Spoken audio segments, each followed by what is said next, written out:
If, like me, cozy witchy romance isn't just for autumn, but for all year round, then this one is one you should pick up immediately.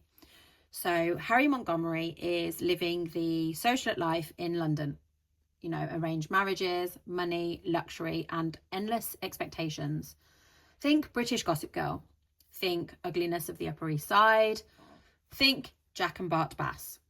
This life isn't for her. Something just doesn't feel right, and she wants more.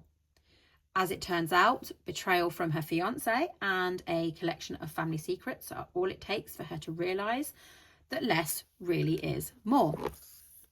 So less comes in the form of Brindlewood, a cosy small town that gives off practical magic vibes, complete with a long lost grandmother and aunt who were absolutely reminiscent of Franny and Jet. It's the perfect place to escape to and figure out what Harry actually wants from life. Anything but London, that's for sure. And through the support of the women around her, women supporting women, am I right? Harry uncovers a family secret. She is the heir to a powerful witch lineage, and under their gentle guidance, she discovers that both her magical gifts and a family history that she never knew existed. But more importantly, she learns that magic is far more than the darkness she was raised to believe it was. Instead, it's rooted in love, connection, warmth, and joy. Now, the magic system was a really nice touch. Rather than, every witch casting the same spells, each person possessed a unique gift and brought something different to the table. And I really enjoyed that aspect. And along the way, we are introduced to local butcher Sam Thorne. Now, Sam is your ultimate green flag book boyfriend.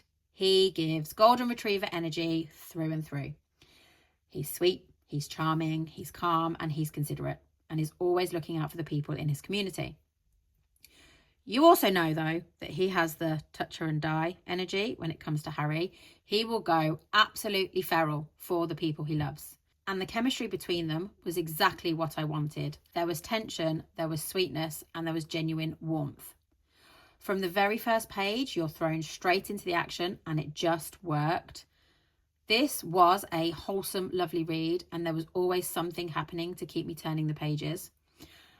I particularly loved the friendships and the family relationships, both the good and the bad. And what worked especially well for me was the fact that whilst there was a redemption arc in this, it wasn't centred on the main characters, and instead Jessica has given that storyline to Harry's mother. And I thought that was a really smart choice. Watching Harry grow throughout her time in Brindlewood was one of the highlights of the story.